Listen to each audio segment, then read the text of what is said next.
New Thought Media Network. We are a global broadcast network of positive music, media, and entertainment, inspiring humanity's evolution along the journey of enlightenment and creating a world of love, peace, empowerment, and prosperity for all. New Thought Media Network. Positively inspiring.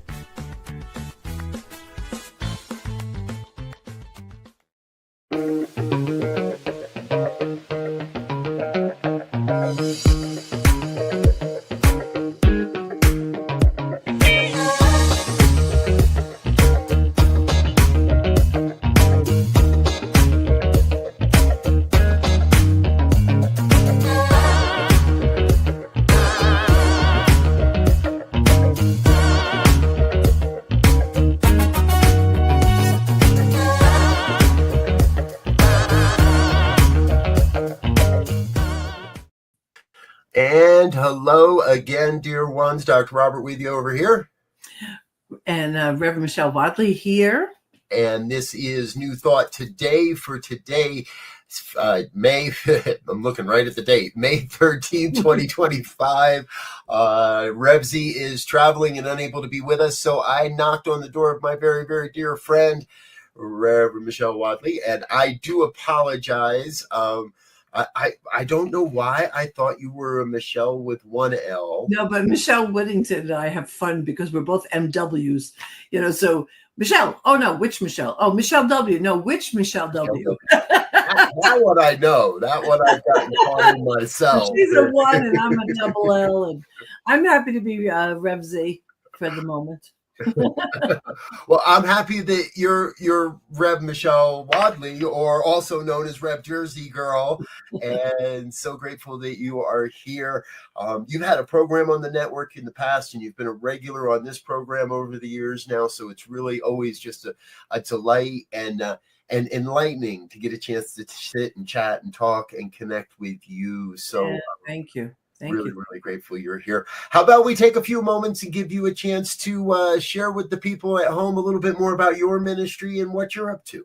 Oh, okay. Well, at the moment, if you've never seen me or heard of me, I was a pulpit minister for 23 years, left the pulpit last January, and I'm good with that. And I say that because I think for a while, I think other people might not have thought so, and I even questioned it myself, but the truth is I'm good with that because now my ministry has kind of taken on a bigger form, and that is the nonprofit that I keep growing and building, which is the Planned Happiness Institute. And God bless a publisher who asked me to publish a shadow book. That's been out for a while. My forgiveness book, which is my heart, is being republished, represented to the world in November. It comes out. And then they asked me to do a third book, and which will be on authenticity. And as long as nothing changes, it's going to be called Dance Like Nobody's Watching, which I'm so excited about, and already developing a course to go with it. So I'm a busy little beaver. I'm also extremely involved in the lives of my sons and my grandchildren, and I'm expecting a new grandchild. And to those of you who might think that's boring, that's because you're not old enough to have grandchildren yet. But once you are, you realize, because children and grandchildren are another type of ministry, right? Because the better job we do, the better our legacy is. And our legacy doesn't live in a vacuum. It impacts the world. So being a parent, being a teacher, being a grandparent is a way of having a legacy. I keep that very close to my heart. I'm very careful, very mindful about how my influence with my family and those who are under my care, and of course with my students. And in a lot of ways, I'm having a lot of fun, and I'm happy to say that my shadow book is being well received, and it's lovely. It's lovely. The name of the book is Shadow Work by Michele Wadleigh, if you decide you want to look for it. And and it looks like I accomplished my goal, which was to have people be willing to look at shadow work without being afraid. Yeah. Because sometimes shadow work, and it's like ripping off a scab, and it could feel so hurtful. But I've managed to keep the message in: be gentle, be kind to yourself, because as you and I go, as we go as individuals, so goes our influence for the planet. So it always matters to me that I keep growing, and that I encourage everyone I know to grow and to be their big, bold, beautiful selves. Because what the world needs more right now is people who love themselves. Because when you love yourself, you don't want to do harm to anyone else. Yeah, exactly. Yep. No. That's one of the things I think I've always I don't think I know that I've always really admired of you, is that your ability to balance and not just ability, but your commitment to balancing your family and putting the value of family front and center. And balancing family and ministry. And it's not an easy task by any means. No, it's not. I mean, I started my community. I founded the community, the Center for Spiritual Living North Jersey. Do a shout out to them. I did it when my youngest son, I think he was 4 or 5, and I was joke around saying, no one turned to me and said, "You sure you want to do that with a kid?" as a single mom too. But he had, if you allow it, and if you're willing to grow, your children will make you a better person. And being his mom, I wanted to be that better person.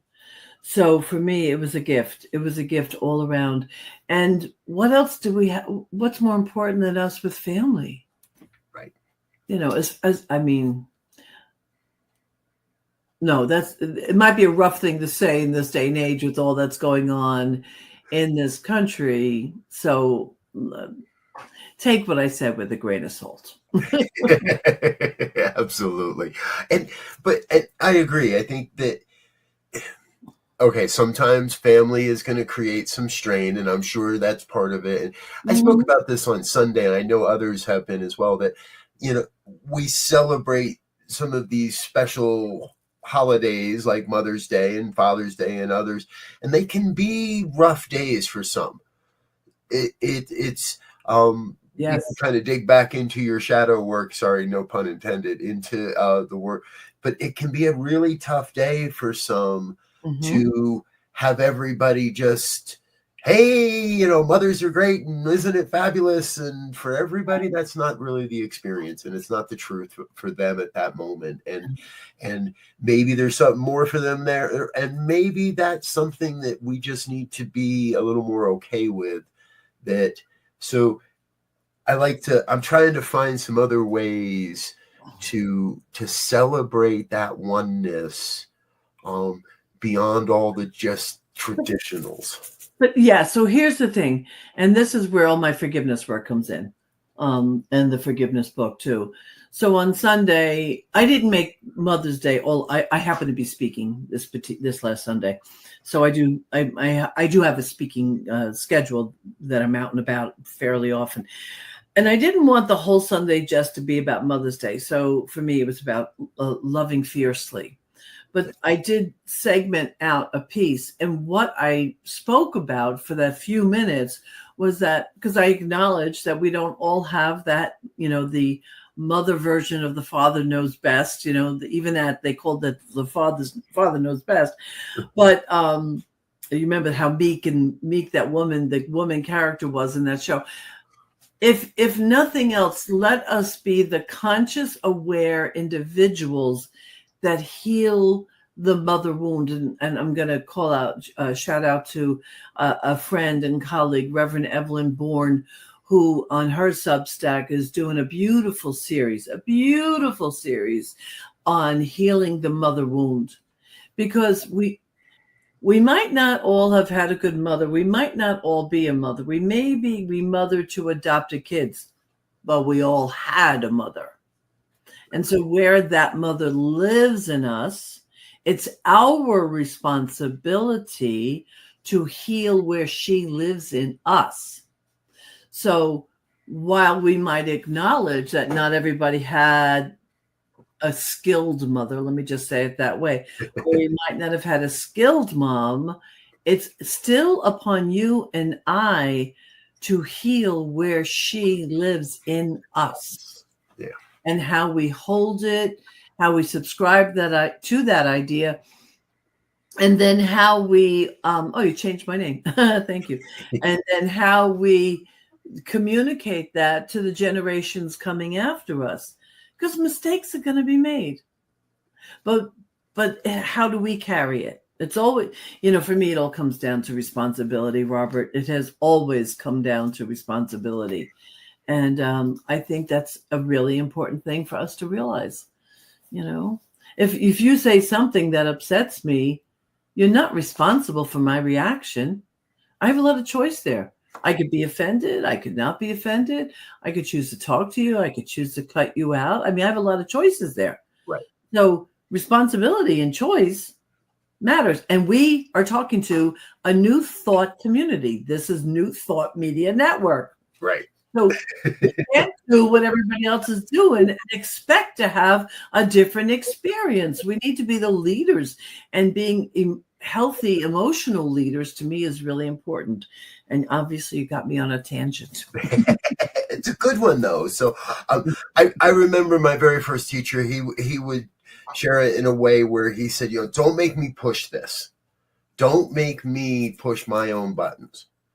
I installed it, and it was a joking way of saying it, right? It wasn't an actual accusation that Right, it was his way of reminding all of us, no, you really don't have the power to push my buttons. Only I have that power, and only I'm the one, and I'm the only one pushing my buttons, because you have no idea what buttons I've installed. That's right.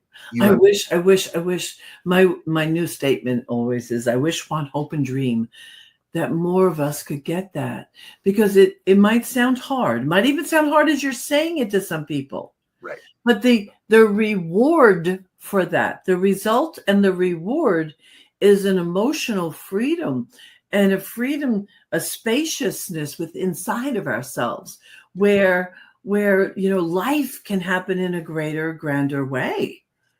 I mean, it can be stunningly beautiful if we do it right. Stunningly beautiful, and doing it right means healing it. It means healing it. Yeah.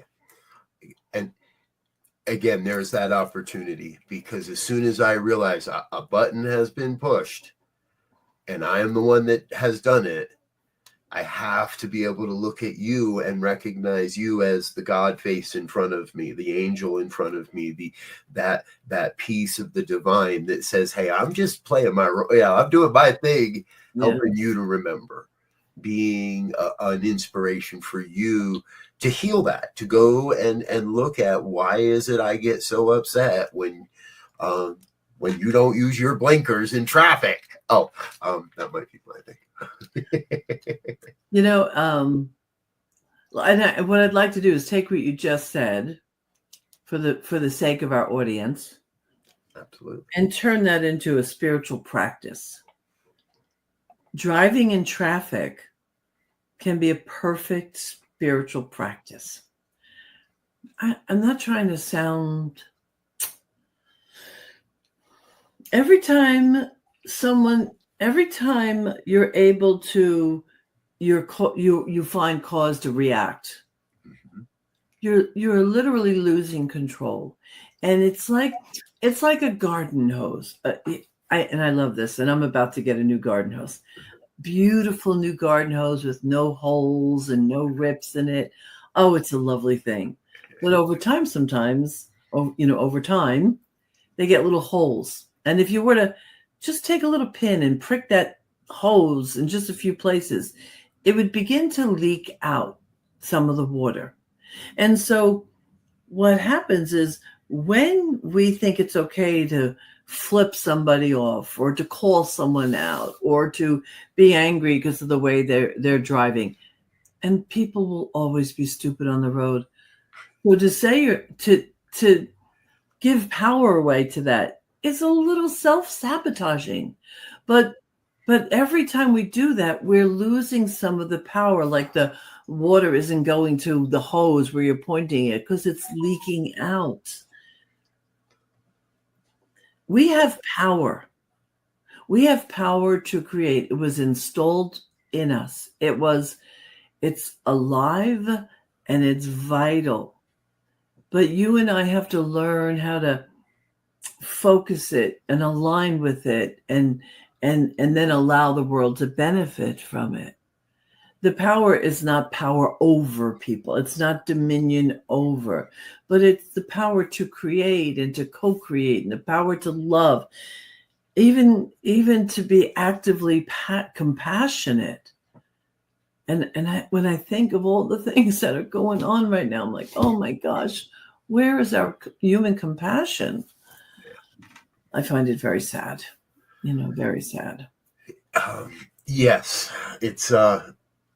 and it's unfortunately often easy to turn away from the conditions of the world and what's really going on, and how to deal with that, and how to bring this spiritual perspective to what's happening in our lives. And that's why, and I said earlier, I wanted to share a little bit, because we've been talking about this, and it's really, in a lot of ways, the conversation that is so much fun is happening over on Substack. Mm-hmm, mm-hmm. And you have a Substack, and I've got a Substack. It seems like a lot of people have a Substack. I love my Substack. I love Substack. It's a great place to have some of these conversations. And here's your most recent article, Break the Chain of Pain. Yeah, that was just out yesterday. Yes. And a really good, I've loved what you've been curating here. So tell us a little bit about your experience there. Well, I gotta be honest, it's been interesting because it's a new platform for me. So it's still relatively small, but it's a fabulous it's a fabulous platform and program.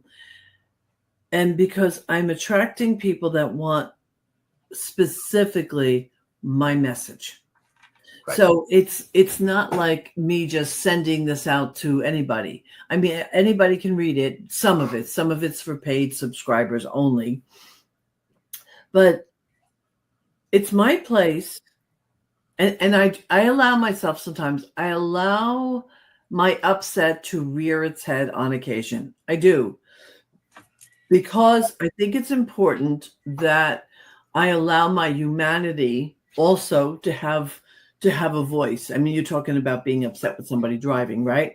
Well, mine might not be quite that, but when I see the news and I see what I feel is gross human injustice happening, I cannot sit by and not say anything about it. However, and this is the important piece, ultimately, and we had a great conversation in my class last night that I taught. Ultimately, you and I are constantly creating. And so when I draw your attention to my Substack, and I don't really know who all my audience is. I know some of them, but I don't know all of them. But I'm going to leave a message with them, and I want to be responsible to that message. So and this is quantum work also, right? Right. If I'm calling out anger, if I'm fired up and I'm fueled and I'm, I'm in the angry at the world rhetoric, I'm going to feed that and I'm going to draw that out. So while I think it's important for me to have an energetic release of that information, as for anyone else, mostly what I'm seeking to leave behind is a sense that you and I have the power to help transform the undercurrent, that through the spiritual practices, what we understand, what we know through prayer, through meditation, through shadow work, through forgiveness work, I know someone's listening or someone's going to listen and just dismiss this. And I don't care. because what I know is the power of the word, and a potent, focused word, it can melt away division. It can melt hearts. Right. It has the power and the potency to change the current focus of what's going on. In my Substack, I acknowledge it's not going to suddenly turn greedy people into not greedy people. Right. It's not. Okay. But eventually, if we are able to soften the hold of that ground, we allow a new message to come in. It might sound highfalutin, or it might sound too much like a Pollyanna idea, but I feel like something has mildly begun to shift. And I'll take it. I'll take even that little bit. So Substack becomes my teaching platform, you know? Yep. And I try to be careful with my message and mindful about it. But I really enjoy the platform. I enjoy writing and I enjoy teaching, because I don't have a pulpit anymore. One of the ways, in addition to my classes. Yeah. So for those of you who might be listening, feel free to sign on to the Substack. And they do have, I love it because they have free and fee-based content. And some of us who are not in pulpits, like Robert, enjoy the stream of income that it provides. So for the little bit of money it is, sign up for his Substack. What is the name of yours, Robert? Ours is / New Thought Media Network, and I think I actually have it, or it's there it is. So you do New Thought Media Network.substack.com is ours, and thank you for that. I've really been enjoying the platform because I'm reaching a different audience, and it's not the grab up as many friends as you possibly can type of place, and it is a lot. I'm being much more selective with who I follow and who I'm reading and who I'm letting into. And it doesn't mean that I'm not listening to other writers and conversations and perspectives other than mine, because it's not that siloed yet, it seems. It's really exposing me to different writers, and therefore me to them. Yeah, and I think it's I see someone said a soul tribe. Yes. And I think that's really, it's important to keep our mind open, and it's important to have the conversation. Ultimately, I think it would be really good for all of us who care to, if you're not comfortable with it yet, to learn how to be comfortable to have conversations with people that you don't agree with. Because if those of us who think we're so hot stuff, hot shit in this movement, we're not, unless we could prove it out. And proving it out means I can sit before someone who doesn't agree with me and have a human, kind conversation, even with disagreement. Yes. It's very important that we learn how to do that. That I think that is a skill that, yes, is very important we learn how to do, and my experience has been is not a one size fits all type of thing. It's not just a, hey, when you say this, it makes me feel this, and those patterns and those types of practices work, and they're valuable in moving us into conversations. And at a certain point, there are those that are going to become really crucial conversations where the cookie cutter idea doesn't always work, and we need real conversation. I refer to it, and the reason why I had this reference is I call it being bilingual, although it's not truly bilingual. And what I'm referring to is, once we learn to take responsibility for our lives and we understand how we are very much in the whole fabric of life, right? So if I'm talking responsibility, but I'm talking to someone who's not in the movement, while I'm using language that reflects responsibility, often what happens is the language of blame comes back at you.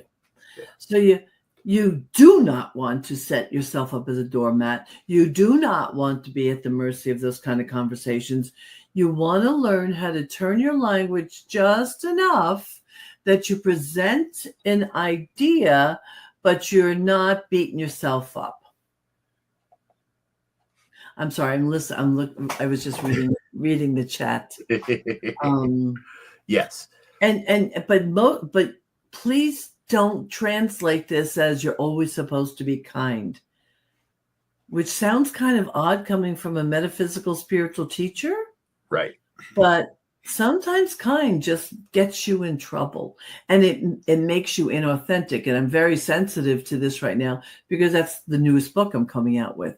Dance Like Nobody's Watching is a book about getting back to your authenticity. Yeah. And the things you want to be on the lookout for, where our authenticity hides.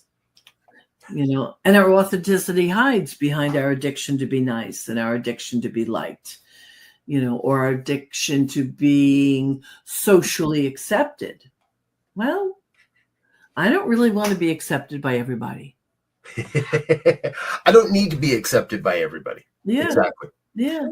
You are hitting on all cylinders, and folks, we are woefully overdue to let one of our sponsors say hello and to give our guest here a break. So if you've wondered what you stumbled into, this is New Thought Today on the New Thought Media Network. We're going to take a quick break. We're going to be right back after these messages. Lovely.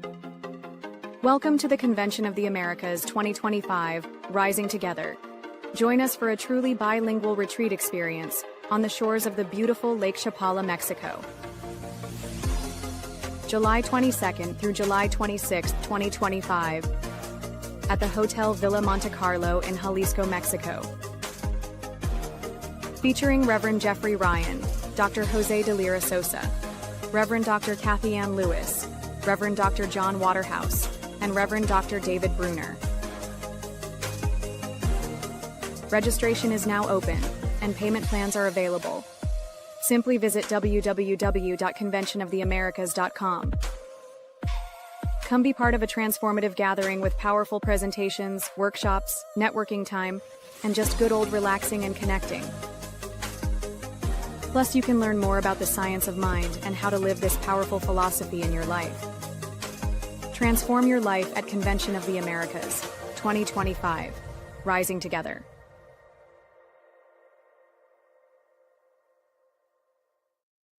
And we're back with more of New Thought Today here on the New Thought Media Network. I'm Dr. Robert Brzezinski. Thank you for being with us. My special guest today, Reverend Dr. Michele Wadleigh, and we want to do some shout outs here. Mara is with us. Thank you, Mara. Good to see you, dear one. Grateful that you are with us. And Kathy Wilson, also grateful that you are here.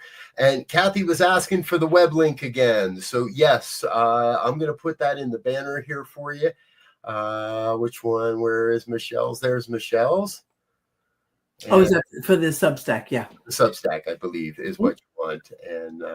And folks, if you're just tuning in, we're having a great conversation here. And I love how this is, we're here to talk about your ministry and how it's evolving, because your work in forgiveness and shadow work have both been really, really good. And I personally have been just like devouring that work over time now.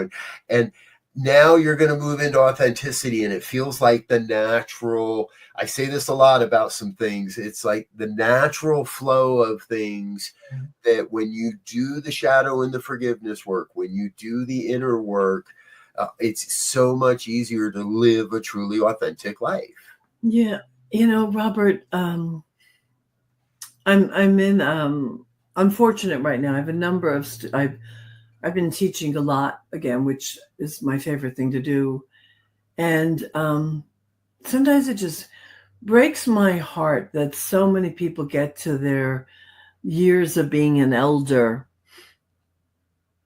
and their shadow and their trauma is still nipping at them at the butt. And and not because they're not intelligent, but simply because someone didn't give them the tools. They didn't give them the tools so that they could become free. And I feel a little heartbroken sometimes, because I'm an old-fashioned kind of girl. I want us all to be happy and not in pain. Yes. Yeah. And I want to make a comment on something that Mara said, if you don't mind. She said some behaviors are just deal breakers. Absolutely. Absolutely. We should, healthy boundaries are good. Just like they say fences make for good neighbors, right?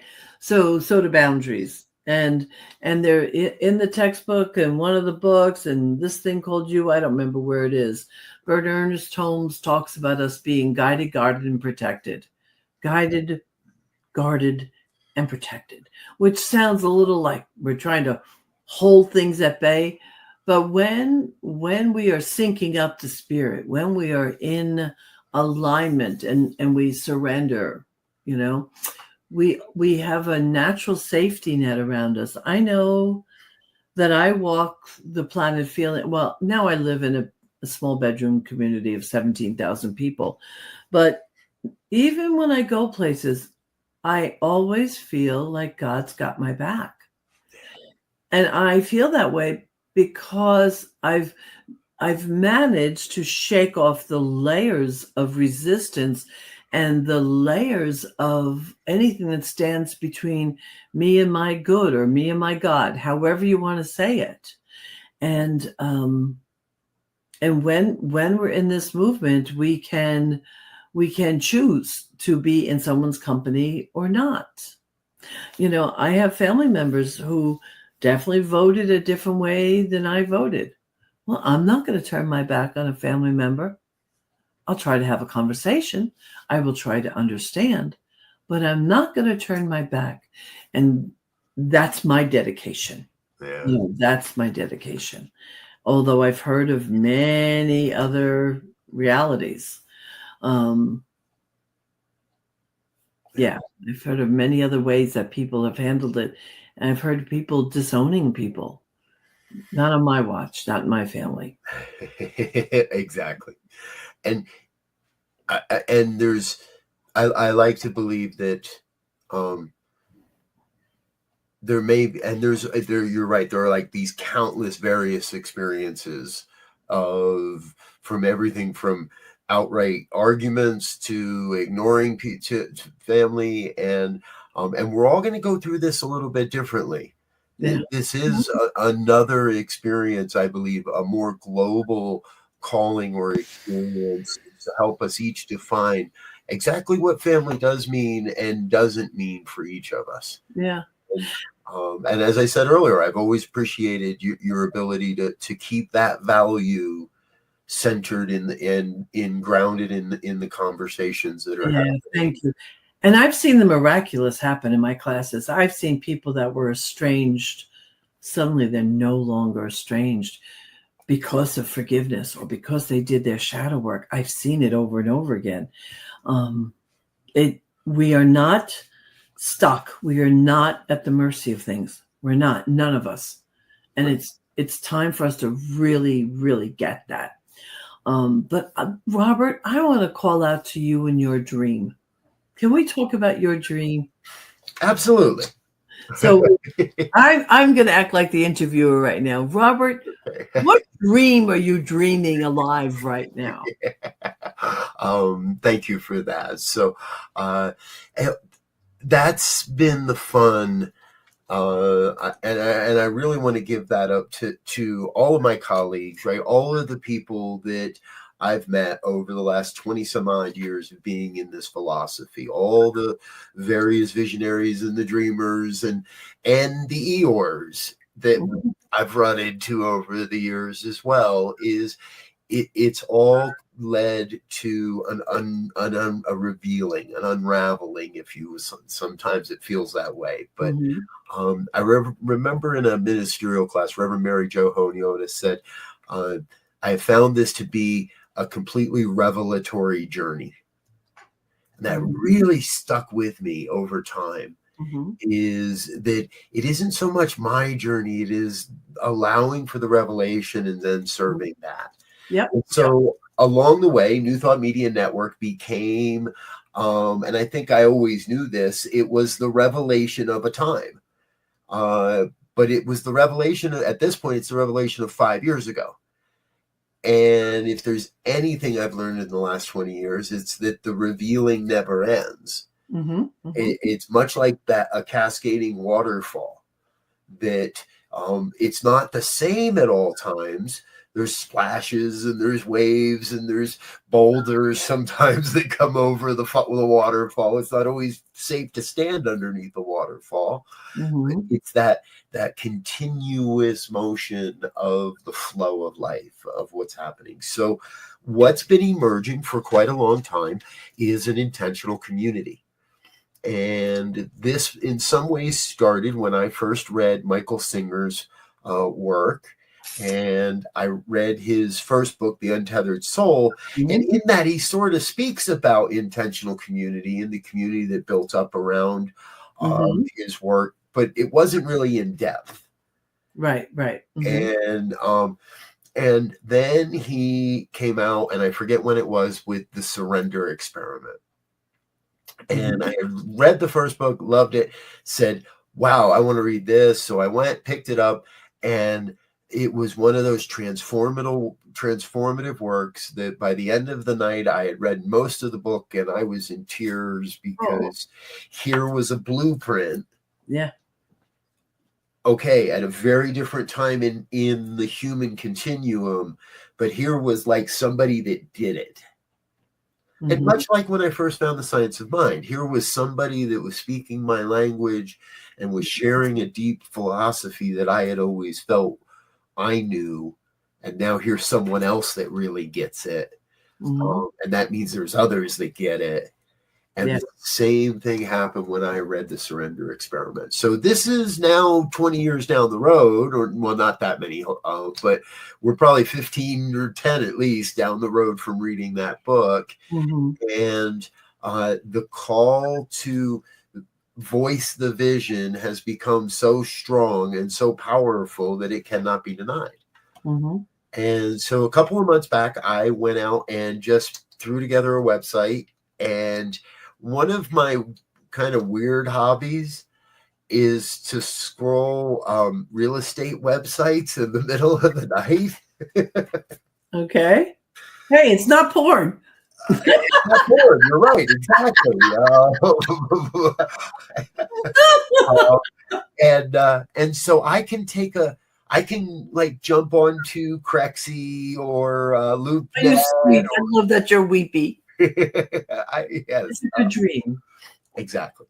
And so I'll jump onto these sites and I'll look around at properties and businesses that are for sale and available and all that. And along the way, I just can find, I've been able to like envision how various properties could work as an intentional community where people of the New Thought faith could come together and work both on the property and off the property to build not just a community, but to run what's going to be necessary to operate the New Thought Media Network.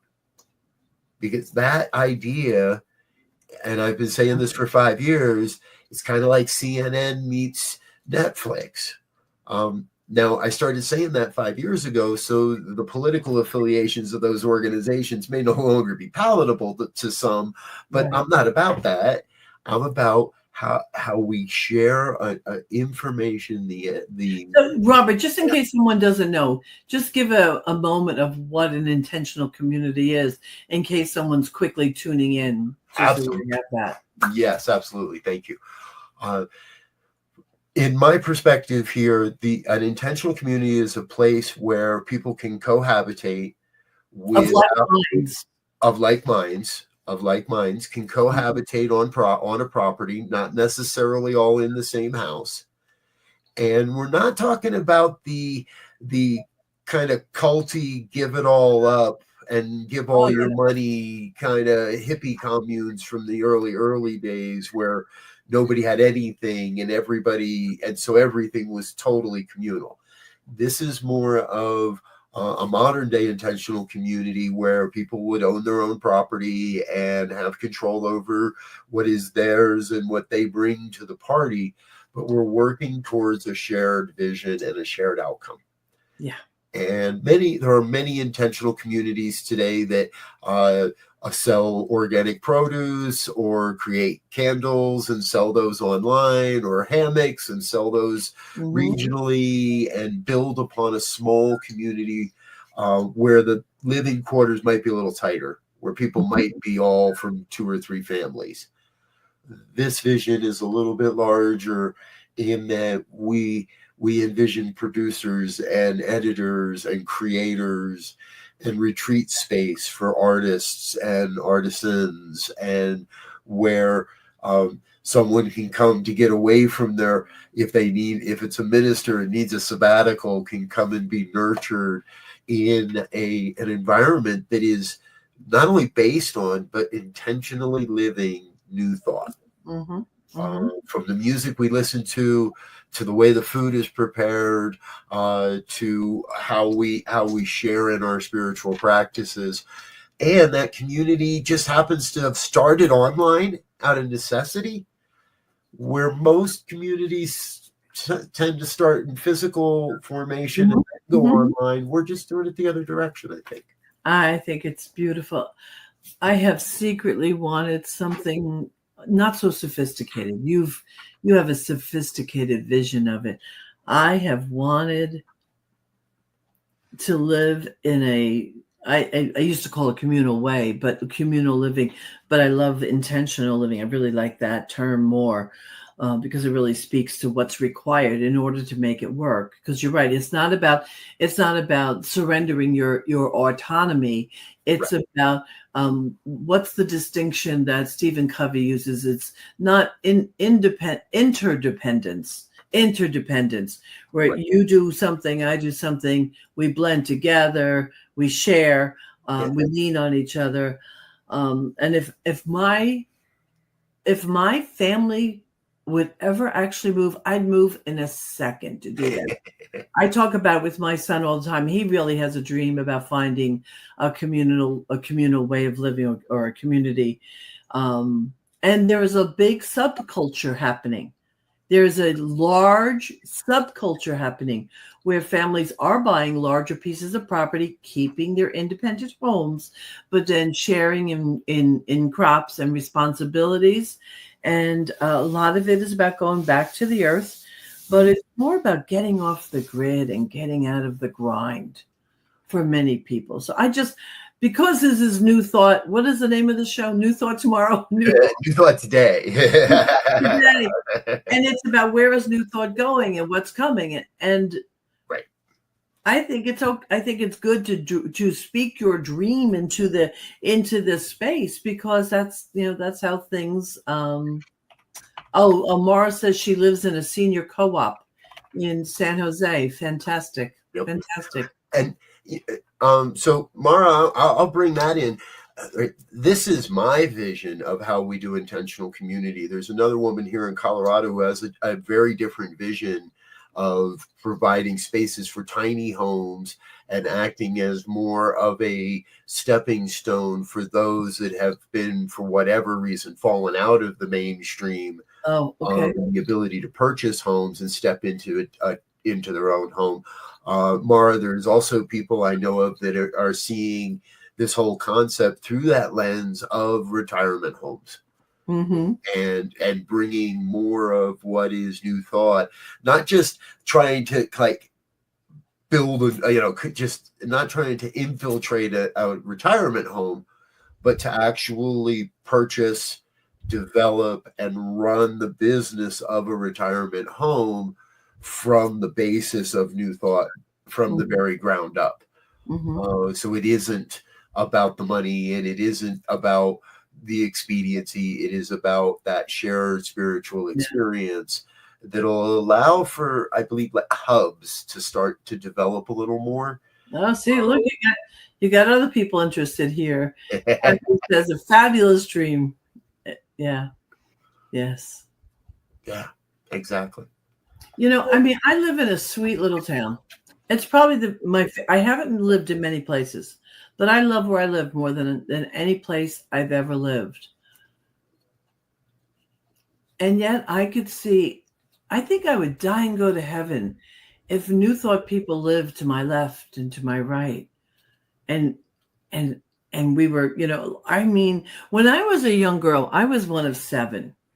And at that point, all of the family, all the siblings lived within a relatively close area of each other. Mm-hmm. We were always at each other's homes and running to each other and celebrating birthdays and holidays together because we were close. It's old fashioned. I know. But you got to admit, some of this whole thing where new families are now getting up and running across the country, and then the grandparents aren't really involved, or your children, you have to reach out to someone you don't even know to take care of your child.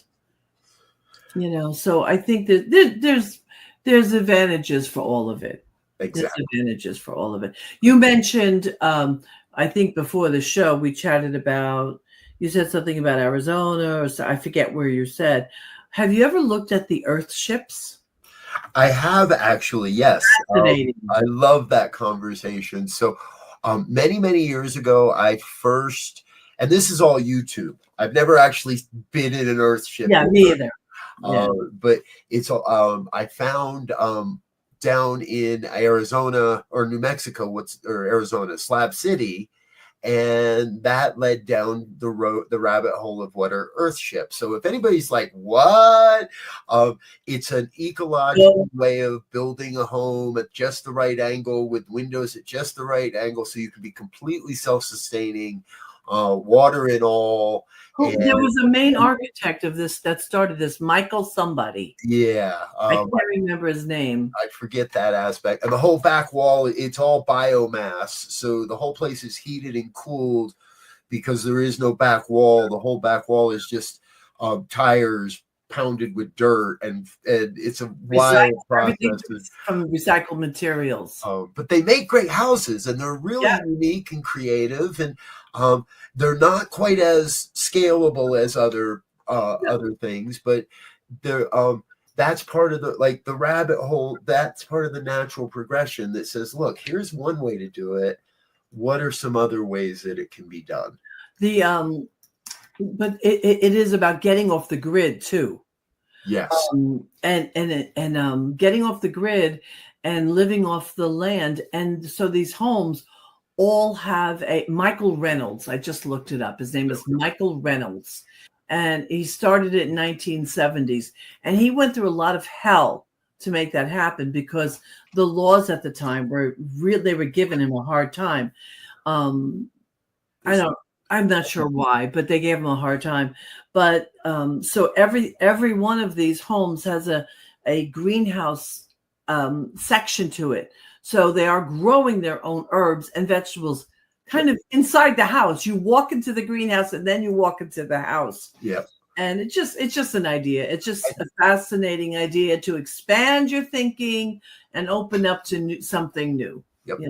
And all the water in an Earth ship, all the water is reused up to 6 times. The gray water from showers and other things are reused again and again. Even the water capture system is built in. Yes. And interestingly enough, Colorado is one of the places left in the United States where you actually can build an Earth ship. A lot of places won't give you the permits now. A lot of places. Oh, is that true? And my understanding is Colorado is one of those places where you can still build an Earth ship. Uh-huh. And you know what? If I've got this website going across the bottom there, folks. If you go there, you'll see a selection of places that I really like. Mm-hmm. It's because I like them. As I said, we can envision a similar concept if you were to invest in let's say a marginalized section of your city, and there's a couple of fourplexes that are up for sale, but together on a block, or an older style, anything can be renovated. anything can be fixed up and repurposed. So this kind of vision can happen in the midst of a city. It can happen in a rural area, and it can happen out in the middle of nowhere in the sticks in the mountains or the desert if you want it. I love this conversation. I have warm, fuzzy feeling, just the hope for humanity, that about how we could lean on and into each other. Because even for the unhoused, I mean, and there are places that are doing it and towns that are doing it and putting up, what do they call it? The little houses, putting up little houses in areas. Yep. And it's brilliant. It's a brilliant thing. And if we can afford, I mean, God knows, some of the things that we want to afford in this country, we can easily afford. I won't say easily. I won't minimize it like that. It would be an investment. But there are a lot of people who could afford to invest in something like this so we can get all humans off the street. Yep. Especially veterans. I just want to say The that. number of innovative ways to help. This has been a rally cry of mine for a number of years now, is there's more than enough housing in this country to make sure that no one is out in the cold, does not have a roof over their head. There's no, whether you want one or not, there's Right. those that don't want it, even those that would rather sleep under the stars for the rest of their days, and there's nothing wrong with that at all. Even those folks, there's enough housing in this country for those people too. So there's enough for everybody. We just got to figure out, it's just a logistics concern of how we figure out how to get those people to And a reprioritizing of our finances, a reprioritizing. Yep. Exactly. One less stealth bomber. Yes. And one more donation. And one more donation to NPR, or perhaps New Thought Media Network. So, as a good minister you have led us directly to the most, well, I'm not going to say the most important part of the day, but we're going to lead you directly to that point where we get to say thank you for the people that are making this vision possible with their financial contributions. So please don't go away, don't run away. Stick with us for another minute.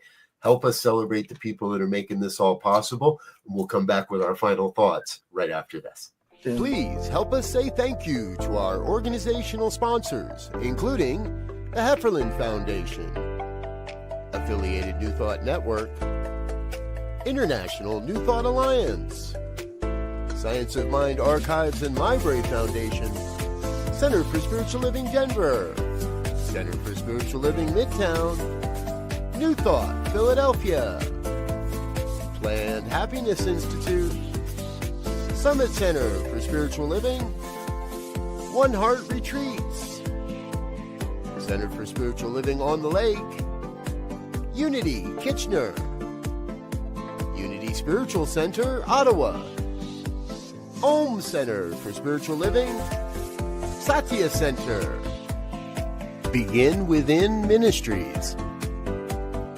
Center for Spiritual Living North Jersey, Unity of Savannah, and the Center for Spiritual Living Seattle, as well as all of our individual donors. Thank you for being part of the New Thought Media Network. Please like, share, and subscribe. New Thought Media Network, positively inspiring. Yes. Thank you to all of our organizational sponsors and Those donors. Sponsors have grown. Yes. And what I always love about having you on the show, Reverend Michele, is you're represented in there like 4 times maybe at this point. And I love that. And I love how the universe works, because earlier today I get a daily email from the Postal Service. Mm-hmm. It gives me pictures of the mail that's coming in that day. Oh. Anybody can get it. It's a really cool service. And so I know what's coming in my mail by like 7:15 in the morning.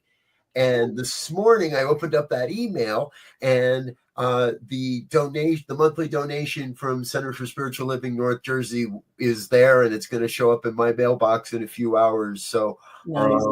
I know you're not there full time and as the spiritual director any longer, but you're dedicated. Neil is, and Yeah. so please pass my gratitude on to Neil You will. for his contribution, for that community and their contribution. Yeah. It takes a whole bunch of us. Yes, it does. Yes, it does. And I know you said last thoughts, and I wanted to say what has happened during the course of the show is that the sense of hope that this conversation has sparked in me. I actually think that's our job.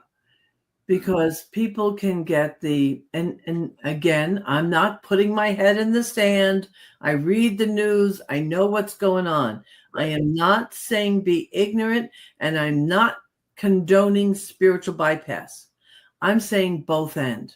I'm saying let us keep an eye and make sure that we're having our government be responsible, and let those of us who can keep the light on. Like, let those of us who have that ability to be that sense of hope in the way shower, because everybody's stressed out, and it's because of all of what's going on. So just as my last thought, it's like, let us keep doing that good work, the good work.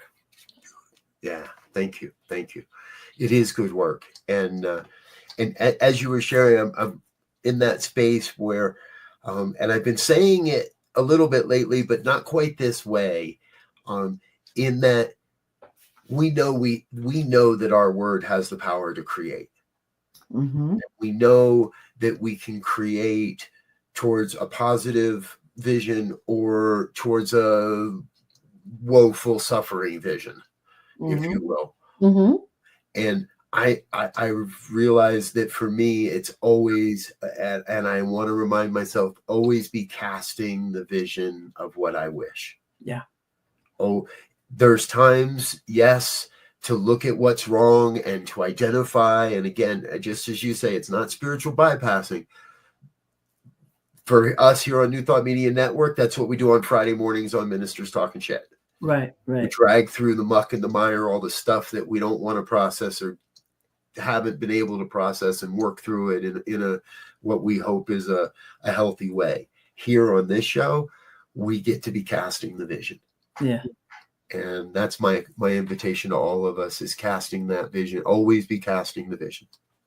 Yeah, absolutely. Absolutely. And thank you for always having me. I really do I believe in this work, and if it's not where you want to be yet, I know it will be. I know it will be, because we need those metaphoric angels out there, and you and your community are one of them. Well, thank you. Yeah, I feel very much the same and can echo all of that. So I love the fact that you keep saying yes and keep coming back. And I love watching your ministry continue to grow and to flourish, mm-hmm. and to make an impact in the world.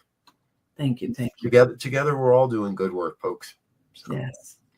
All right, we're going to wrap it up. Thanks again for being with us. We'll be back again next week. But until then, we wish you peace and richest blessings.